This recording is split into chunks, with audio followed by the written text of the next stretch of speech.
Shane Muselmann, welcome to the podcast. You are a content intern here with BCG Consultant, but you're a lot more. And so can you just go ahead and introduce yourself, your background, and where you're heading into consulting? Yeah, absolutely. Thank you so much for having me today, Jay. I'm excited to talk through some specifics about BCG and the online case. My background, I got my degree in chemical engineering at the University of Oklahoma. After that, moved into kind of a niche space within consulting, doing tech implementation projects in the oil and gas space. Decided it was time to go get the MBA and kind of move on to a slightly different path within consulting and go the strategy consulting route. And so decided to apply. Ended up getting into UVA's Darden School of Business. Currently a second year at UVA, and I spent my this past summer interning in the Dallas office for Boston Consulting Group, and I'll be heading back to Boston Consulting Group once again in the Dallas office after graduation. Okay, that's a great overview. Wonderful. Well, really looking forward to this conversation around the BCG online case. And specifically, today we're going to talk about three things. One is, what does BCG utilize the case? Number two is what candidates should expect. Number three is how they can prepare, and excited to get your kind of tips and resources from your recent experience with the online case. So let's just dive right in. So can you just start off by explaining, we get this question every day, but why does BCG utilize this type of online assessment? Like, what's their rationale? What are they testing for?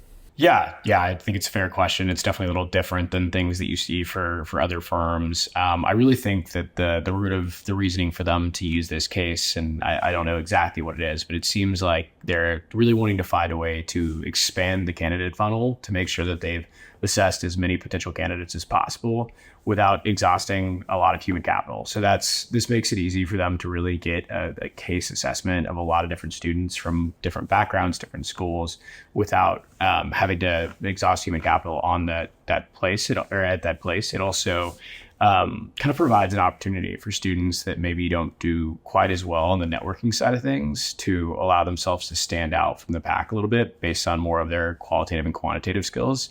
The networking piece is a huge part of consulting, but it's nice that there is another way for someone to try to stand out prior to getting to the interview stage. And this is kind of just an additional piece that they use in a holistic overview of an applicant's profile, and just adds another data point that they can use to make sure they're bringing in the best candidates.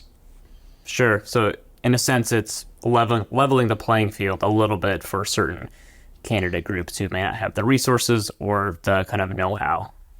Okay, well, that's a great overview of why BCG utilizes this. The next question is, what kind of skills does BCG test for in the online case? My understanding is that they're looking for pretty much the same skills that they test for in the traditional case interview. Is that true?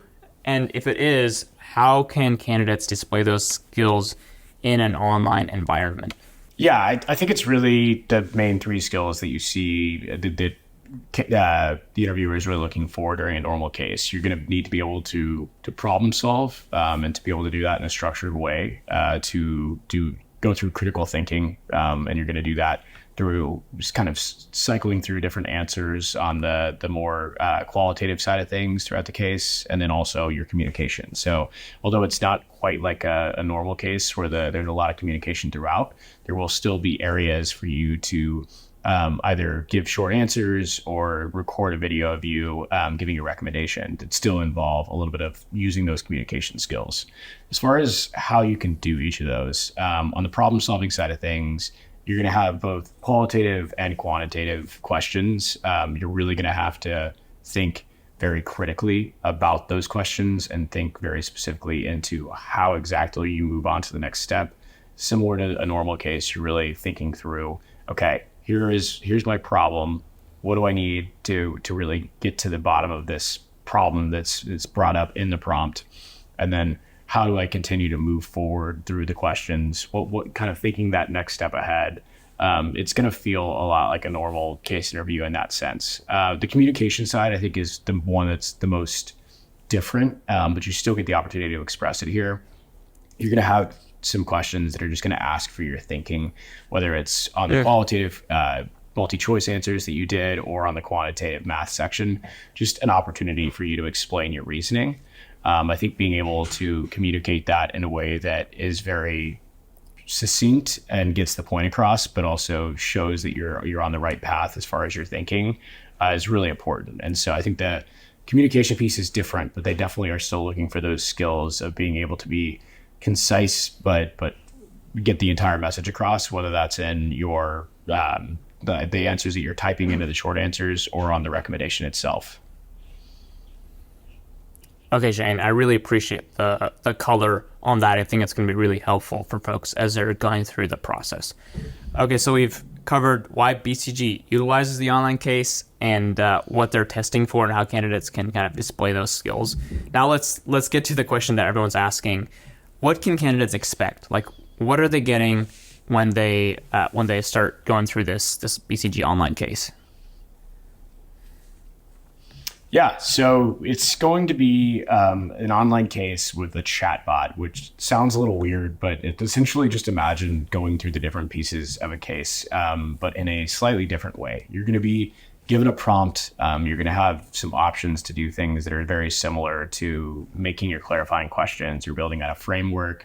And then past that, you're going to be asked some multiple choice questions, text input questions. So, short answer, just kind of explaining maybe some reasoning behind qualitative or quantitative answers. And then you're going to finish it out with a video response. The test itself, I believe this year is going to be about 35, or the case itself is going to be about 35 minutes. So anticipate getting in there for 35 minutes, really being kind of locked into a couple different questions and needing to get through those within the allocated time. So it is a little bit different from a normal case in that aspect where you do have a clock there. And then the case has kind of evolved every year from what I've seen. And so it's tough to understand exactly what the format's going to be like, but I think, it's still going to have that general feel of just multiple choice text and then a final video response to round it out. Okay, Shane, that's really insightful and is helping me also picture a little bit of what this is going to be like. So you've explained what the case is. In your mind, you mentioned the timer. Are there any other ways that the online case is different from a traditional case interview? Obviously, there's the chatbot aspect of it, but is there any other ways you'd quantify the kind of difference? Yeah, so I think the timer is a little bit different. Other than that, the recommendation was something that caught me off guard a little bit whenever I was going through the case. I had done a lot of practice cases, either via Zoom or in person with other first years or second years at Darden, and felt like I was really prepared to just like give a recommendation on the spot. But when you're, sitting at home in your room talking into a computer, it feels a lot different than giving a recommendation kind of to someone where you can get, facial expressions that are changing and you're getting some sort of like feedback. Whereas when you're just staring at yourself in the computer, it's really different.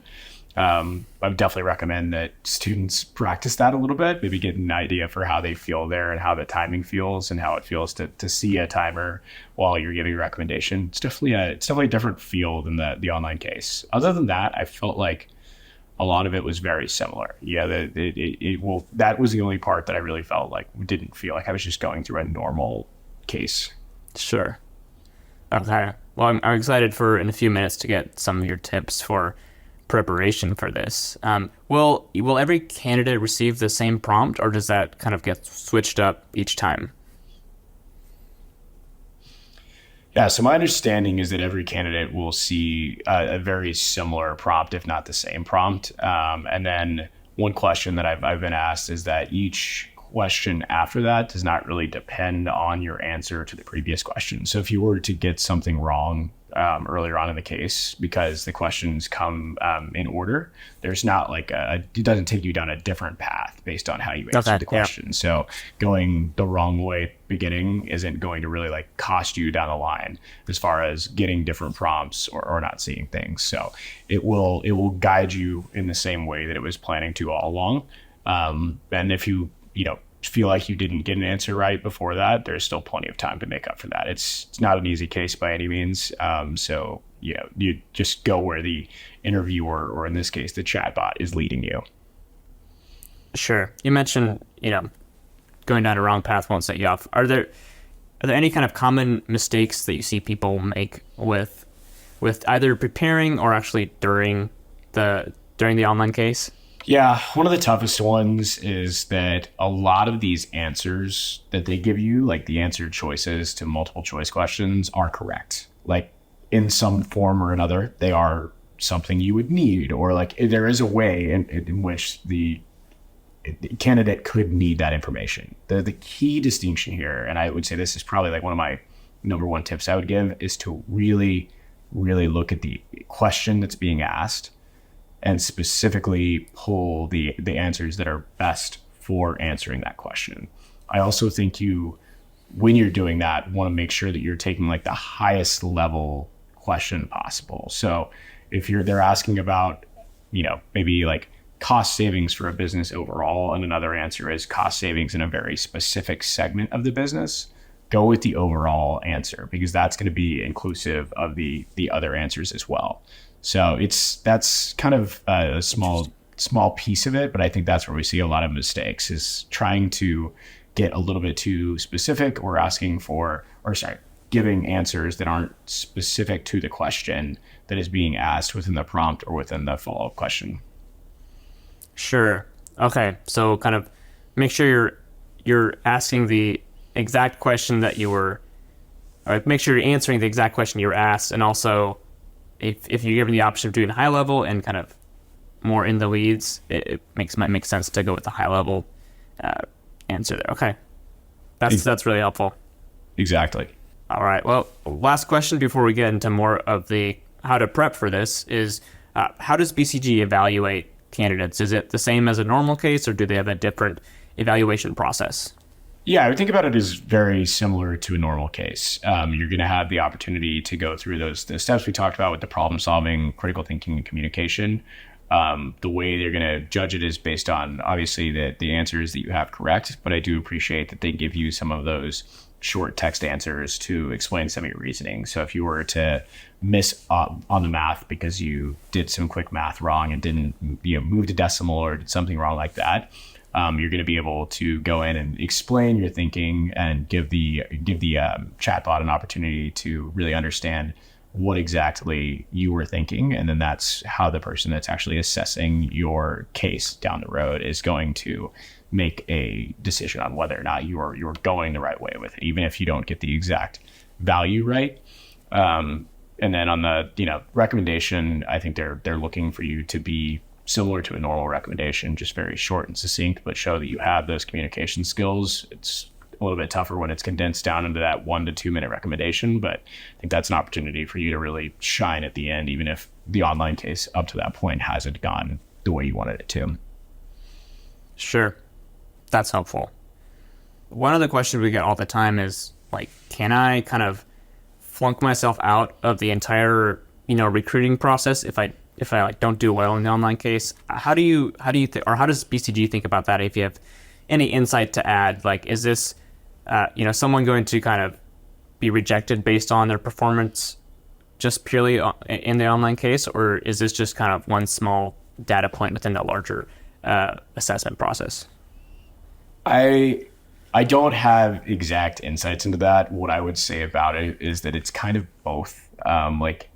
There's definitely a way to probably flunk yourself out of the whole process if you do not take this seriously, and if you do not enter it with the correct mindset where you're treating it as though it's an interview case. On the other hand, it is also just a data point. Like, if you've done really well up to this point and you put in a good amount of effort to this case and at least show that you are committed and are learning how to case, then I think that you're going to be just fine. And that being said, I also think BCG understands where people are in the casing process. Like, they don't expect people to come into the online case with the same amount of preparation and the same amount of skills that they're going to come into a final round interview. Whenever those come up, like, there is an understanding that they're grading at kind of a curve here where people are still really figuring this out. So I wouldn't say to put too much emphasis on this, but take it seriously as though it will be a part of your candidate application, and do the best that you possibly could.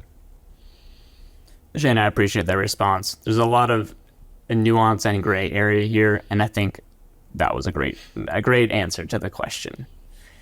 All right, let's get into how to prepare and do well at the BCG online case. So where do you recommend folks start with their preparation process? Yeah, I think the first area that you need to look at is really just where exactly you're struggling. So that's going to require you to really get into this and start doing some practice cases and understand what exactly is giving you the most trouble as you're trying to get through those first couple cases. This is early on in kind of the casing journey for a lot of candidates. So being able to quickly identify what exactly is causing you the most trouble and make sure that you can spend more time addressing that prior to getting into the online case is really beneficial. So I would just look to identify those areas of need and then create your own plan to determine exactly how to go about fixing those. There's definitely a lot of different ways to, look at each individual portion of the case and try to make, effective practice drills out of that to work on those areas of need. So it sounds like ideally people would have at least a couple of cases under their belt where they've gone through an actual case or a couple cases and kind of either did a self-assessment or had a friend or a former consultant or a professional coach kind of give some feedback, create at least somewhat of a plan to kind of hey, here's your gap areas that you really need to focus on in order to do well. Am I fairly close on that assessment? Yeah, that's exactly right. I think the way that I thought about it was to try to do at least 2 or 3 cases between each second year or professional case with someone that's at the same skill level as me. So it didn't feel as intimidating at times, and you got to just kind of get some reps in. But it is really important to have, whether it's a second year, a firm representative, a professional case coach, to come in and be able to give you some valuable feedback that they can see through just having that experience. Right. Yeah, that's great. And for folks listening, right, at Management Consultant, we have a team of former MBB consultants that would be more than happy to kind of be this person to kind of guide you through the process and give you that feedback and create a prep plan. So we'll put some links in the show notes where you can learn more about how to get in touch and learn more. So, all right, Shane. Well, are there any resources that you used and found really helpful in your prep process? Yeah, I think there were a lot of different things that I tried out to try to mimic the flow of an actual case or the online case. I really think, Management Consultant does a great job, in addition to having those resources from a professional caser standpoint, to just have online drills that make it very easy to practice these things. So if you are going through a case and you realize that your case is taking a long time because your math is not going super, super quickly, or your math is not structured enough and it's hard to find numbers, the math drills that are on Management Consultant's site are very nice to just be able to really walk through that and time yourself, make sure that you're cutting down that time and cleaning up your math as much as possible. If you're more on the side of struggling with clarifying questions or setting up a framework, there's plenty of resources and brainstorming drills on the site as well to walk you through how exactly you should be thinking about those things. And so really thinking critically about your brainstorming aspects, your framework aspects of the case, and making sure that you're coming up with ideas, because that really is a tough part of this online case, or the case in general, is being creative while structured. That was definitely where I needed the most help. And so that was something I relied on heavily. In addition, I think, going back and watching some case videos for the different firms that you're interested in, you can typically find some great examples on YouTube of just how to walk through different styles of cases, and seeing someone else walk through it rather than just seeing yourself is really beneficial, because you get to understand, okay, are they thinking about this in a way that I might not be thinking about it? And can I adopt some of those practices that they're using to improve my casing ability? So I would say, run through drills, watch videos, get as many reps as you can, and then also just practice as though you are going to do on the online case. So record yourself doing recommendations. Try to go through math on, when it's just you and you're just sitting there staring at your paper. It's going to have a little bit different feel than what you would get in a normal case prep session. But I would say do a little bit of that and then just also use normal case prep as a tool. That's great. And I would assume that folks can use a free tool like Zoom or their phone app to kind of record themselves giving a recommendation. Or is there a different tool that you found useful in this? I think you can use any sort of app or any sort of device that has recording functionality. I would say it's beneficial to watch yourself, like one, to do it in front of the camera, and then two, to watch yourself and make sure that the way you think you're coming off and presenting yourself is actually how you're coming off and presenting yourself when you watch it back. You'll catch yourself saying things like, or doing those little things, and it can be nice to just see that up front and understand where you might be able to work on presenting yourself in a way that is very direct within that 1 minute, because you only get a minute of face time in this online case, and so it's even more important than it normally is in a regular case. Yeah, you've only got a minute. Make sure you're prepared. Yeah. Is there anything else that you feel like is important for candidates to keep in mind during the prep process before the case?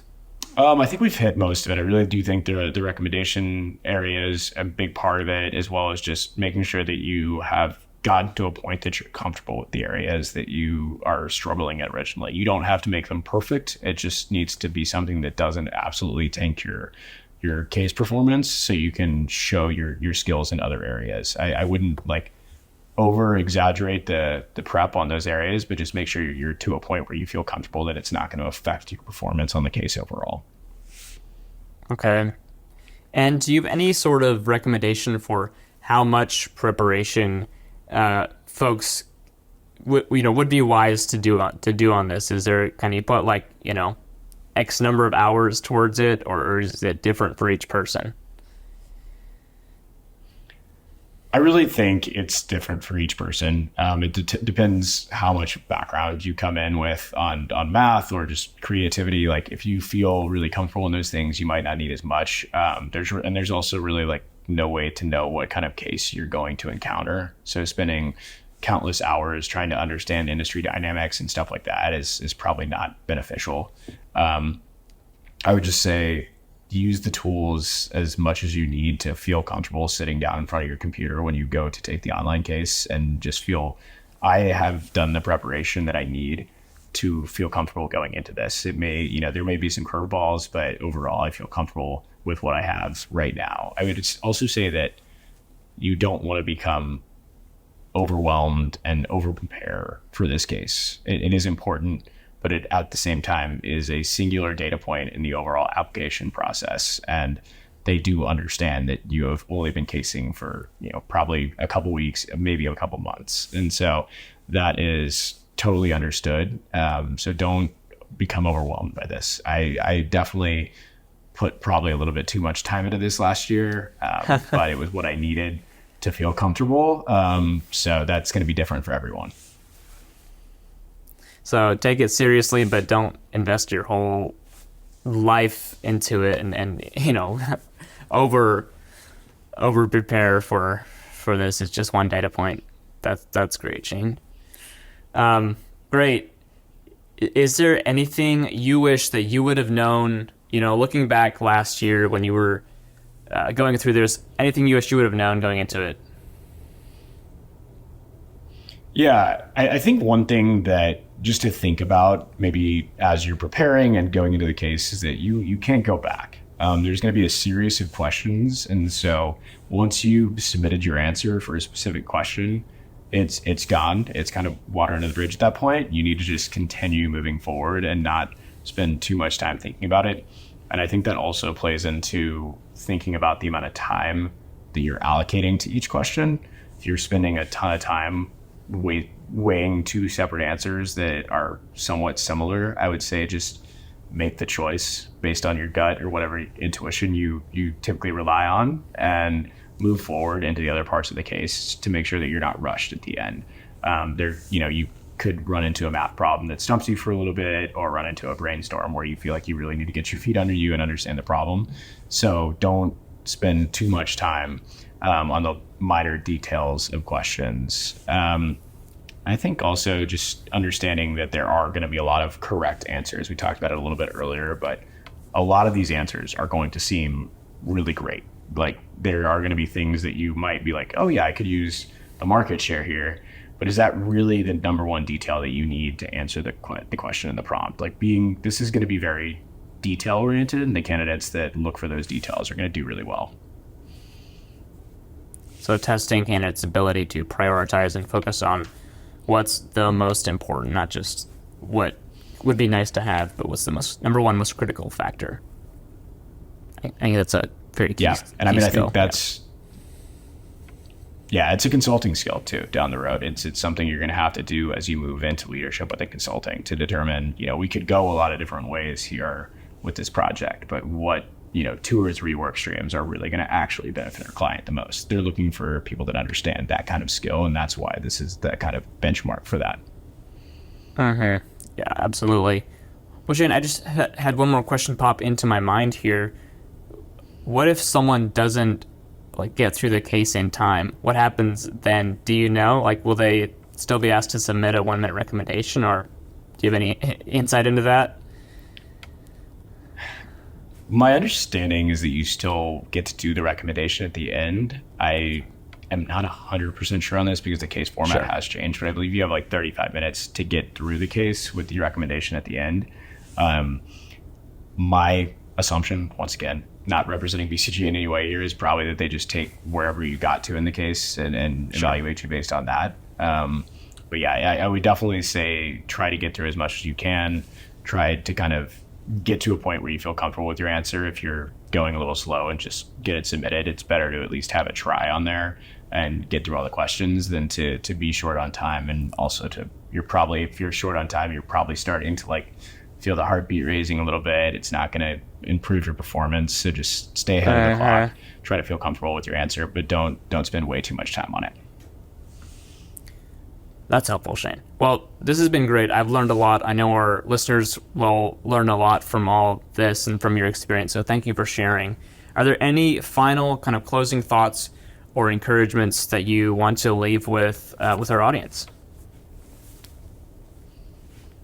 Yeah, a couple things. I think the first is that we talked about this being important, and although it is, this does not determine the outcome of your journey with BCG. I remember thinking that this was going to really determine whether or not I moved forward in the BCG process. It's one of a lot of factors that the company considers. So don't overreact to your performance or how it goes. And on top of that, I think that everybody thinks they did bad coming out of this case. I thought I did terrible. I was fully convinced that didn't even need to put any more time into BCG because there was no chance they were going to take me after my performance, and everything worked out perfectly. So this case is meant to test you. And so don't be surprised if you feel challenged by the case. That is what it is trying to do. And I guess finally, if it comes down to doing one more math drill versus going and clearing your head a little bit before the case, whether that's taking a walk or reading or whatever, take the time to clear your head and walk into this case feeling comfortable and prepared, and just make sure you're in the right headspace. I love that, Shane. That's great perspective, and I appreciate you sharing your wisdom.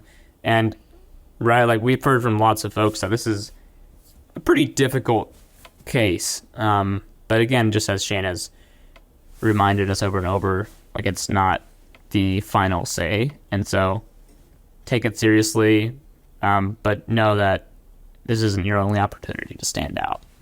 Shane, really appreciate your perspective here, and I'm sure we'll see you around on another episode of Strategy Simplified very soon. Yep, absolutely, Jeff. Thanks for having me today.